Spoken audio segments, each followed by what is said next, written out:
Title: Kingpin's Gambit. Chapter 1: The Lower East Side Shuffle. In the dimly lit streets of New York's Lower East Side, where shadows concealed secrets and every step echoed with the rhythm of illicit deals, a young Charles Luciano navigated the tumultuous landscape of organized crime. Born Salvatore Lucania in 1897, he was a street-smart immigrant's son with a hunger for power that eclipsed the dreams of his poverty-stricken upbringing. His initiation into the world of the Mafia began with petty crimes, his nimble fingers picking pockets in crowded markets and back-alley poker games. But it wasn't long before Lucky's ambition outgrew the small-time hustle. He aligned himself with rising figures like Meyer Lansky and Bugsy Siegel, forging alliances that hinted at a grander vision. Chapter 2: Rise of the Commission. As the Prohibition era dawned, the air crackled with tension and opportunity. Lucky, now christened with a moniker befitting his fortune-seeking nature, saw a chance to ascend the Mafia's ladder. The Commission, a clandestine gathering of the five families, emerged from the chaos of gang wars. Lucky's strategic mind envisioned order amid the chaos, and he became a key architect of this new order. The Commission's formation didn't come without bloodshed. Lucky orchestrated the demise of Joe Masseria, a powerful boss whose fall sent shockwaves through the criminal underworld. The streets ran red, and Lucky's fingerprints were smeared across the city's crime scene. The throne was empty, and Lucky positioned himself as the puppeteer of the power play. Chapter 3: Castellammare's Chessboard. In the late 1920s, the Castellammare's War unfolded, a violent conflict that would reshape the Mafia's landscape. Lucky, playing a high-stakes game of alliances and betrayals, positioned himself as the mediator between warring factions. As bodies piled up, Lucky solidified his reputation as a strategist, calculating each move on the chessboard of blood-soaked streets. Through alliances with powerful figures like Vito Genovese and Frank Costello, Lucky emerged from the chaos as the de facto head of the Commission. His rise was marked by ruthlessness and cunning, leaving a trail of rivals silenced and a legacy cemented in the whispers of both fear and admiration. Kingpin's Gambit had begun, and Lucky Luciano's journey from the Lower East Side to the throne of organized crime was set in motion, a narrative woven with ambition, betrayal, and the echoes of gunfire in the city that never slept. Chapter 4: Shadows on the Docks. As the Great Depression cast a dark pall over the nation, Lucky Luciano found himself at the nexus of power, a puppet master orchestrating the clandestine dance of crime families. The city's waterfront, a hotbed of corruption and cover dealings, became the stage for his next grand play. With Prohibition's end, the Mafia faced a shifting landscape. Lucky, always the pragmatist, recognized the need to adapt. Operation Underworld, an audacious collaboration between the U.S. government and the American Mafia, presented itself as a golden opportunity. The docks, a vital gateway for wartime supplies, were a key battleground where alliances with the Mafia could secure the nation's safety. Chapter 5: A Reluctant Pawn. Enter Joe Marino, a weathered dockworker with a past entangled in the fabric of the Mafia. Lucky, always with an eye for talent, saw potential in Joe's resilience and street smarts. He extended a calculated offer, weaving a narrative of duty and patriotism around Operation Underworld. Joe, burdened by debts and family ties, became the reluctant pawn in Lucky's grand chessboard. Coercion and promises of a clean slate thrust Joe into a world where loyalty was a double-edged sword, and betrayal lurked around every corner. Chapter 6: The Dance of Deception. As Lucky Luciano pulled the strings from the shadows, Joe Marino delved into the treacherous world of espionage on the docks. The clandestine meetings, coded messages, and the ever-present threat of Nazi infiltration painted a canvas of tension and danger. Lucky's strategic mind guided Joe through the dance of deception, where trust was a luxury, and every move had consequences. The waterfront, once a haven for smugglers and criminals, now became a battleground where alliances formed and shattered like the waves against the pier. Chapter 7: The Unraveling Web. As Operation Underworld unfolded, the delicate web of alliances began to unravel. Loyalties were tested, and the line between friend and foe blurred. Joe found himself entangled in a complex game where survival meant mastering the art of manipulation and deceit. Lucky Luciano, a master of orchestrating chaos, watched as his plan unfolded. The collaboration between the Mafia and the government, born out of necessity, showcased Lucky's ability to adapt and thrive in the ever-changing landscape of organized crime. In the shadows of the docks, where the echoes of wartime secrets mingled with the clinking of cargo, Lucky Luciano's influence reached its zenith, and Joe Marino stood at the intersection of duty, survival, and the unforgiving legacy of Operation Underworld. Chapter 8: The Sword of Justice. Beneath the veneer of patriotic duty and wartime collaboration, a sword of justice dangled precariously over Lucky Luciano's empire. The government's promise of clemency for his cooperation in Operation Underworld was not a mere gesture of goodwill, but a strategic gambit. Rumors whispered through the smoky corridors of power. Lucky Luciano faced the looming specter of arrest for charges stemming from his past involvement in a far-reaching prostitution ring. The very crimes that had once earned him a lengthy prison sentence were now the chains that threatened to bind him once more.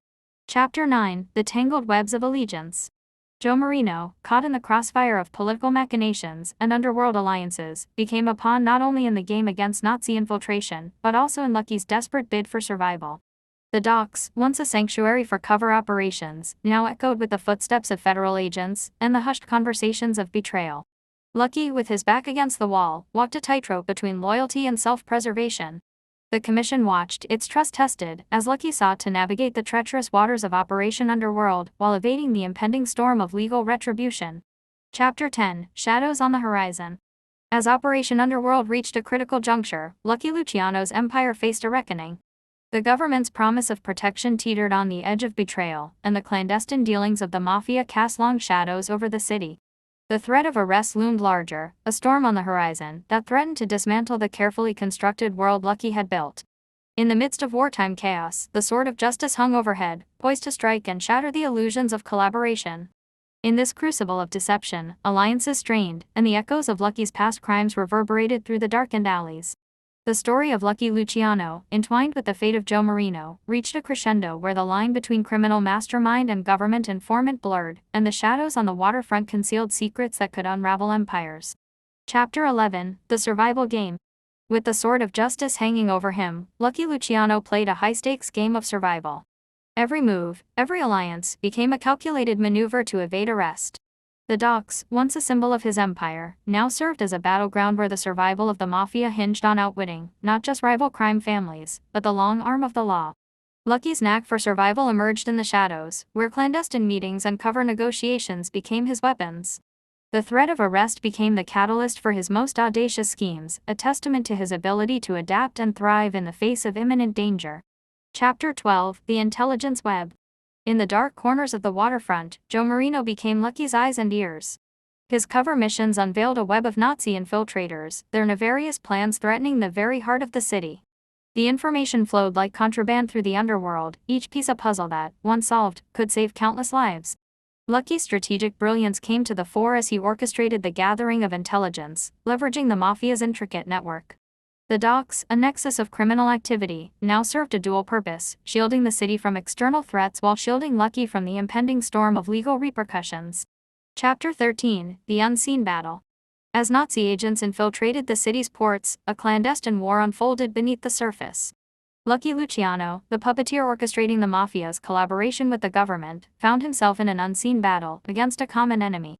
The waterfront, once a haven for criminal enterprises, now echoed with the footsteps of those who fought in the shadows. Joe Marino, caught in the crossfire, became a reluctant hero in this cover struggle. His intelligence-gathering missions unearthed plots that went beyond the scope of organized crime, revealing a network of spies determined to exploit the vulnerabilities of a nation at war. Chapter 14: Shadows on the Battlefield. As the intelligence web tightened, Lucky Luciano's influence reached its zenith. The Mafia, guided by Lucky's strategic brilliance, became an unlikely ally in the war against Nazis on American soil. The docks, where clandestine deals had once thrived, now witnessed a different kind of transaction, one of information, loyalty, and a shared determination to protect the city.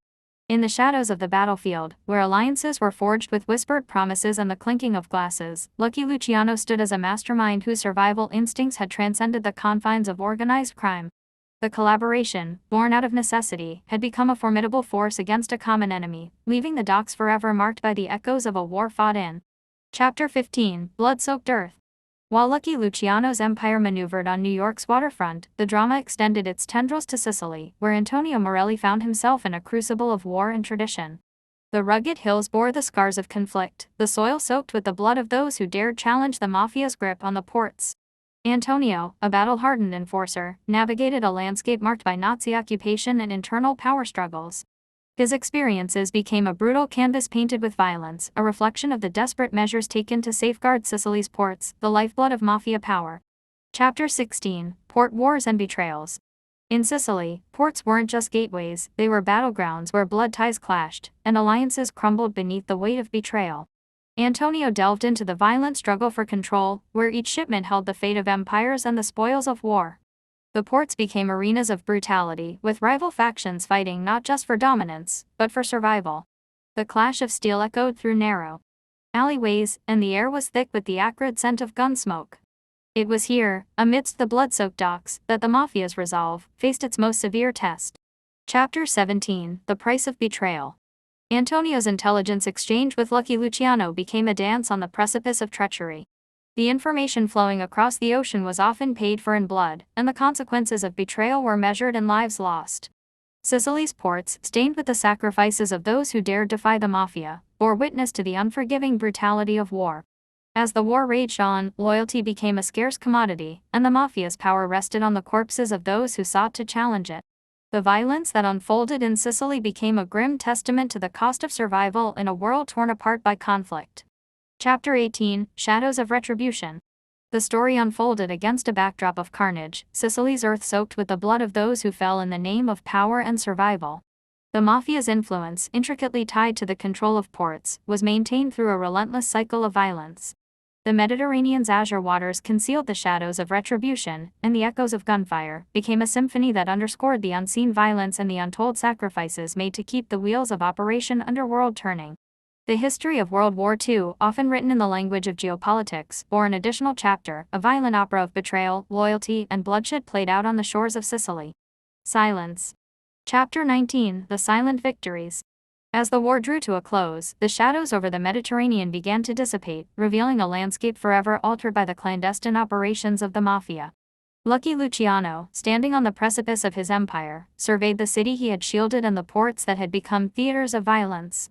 The Sicilian connection, solidified through blood and betrayal, had played a pivotal role in the silent victories of Operation Underworld. The Mafia's influence, a force entwined with the war effort, had ensured not only the protection of New York, but the successful flow of vital supplies that fueled the Allied forces. Chapter 20: The Unseen Legacy. As Lucky Luciano looked back on the tumultuous journey, he saw the legacy of the Mafia etched into the annals of World War II. The Sicilian Mafia's control of ports had been a silent force, shaping the war's outcome, an unseen legacy that transcended borders and alliances. The docks, once stained with the violence of power struggles, now stood as monuments to the triumphs and sacrifices of those who navigated the treacherous waters of organized crime during wartime.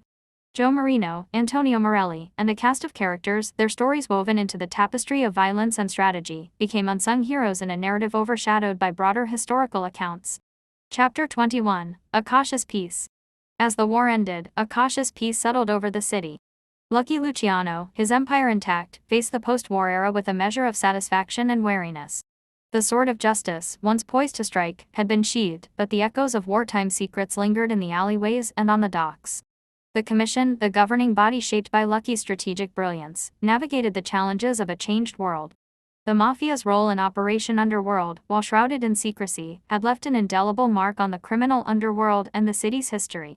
Epilogue: Shadows fading. The docks, where violence had collided with strategy, witnessed a transformation, a fading of shadows that hinted at the end of an era. Lucky Luciano, the mastermind who had steered the Mafia through the chaos of war, looked ahead to an uncertain future. As the city emerged from the shadows, it bore the scars of a war fought in silence. The legacy of Lucky Luciano and the Sicilian connection lived on, a testament to the enduring influence of organized crime in shaping the history of a city and a world in transition. The book closed, leaving the readers to contemplate the unseen forces that had shaped the course of history, and the violence that had faded into the echoes of a bygone era.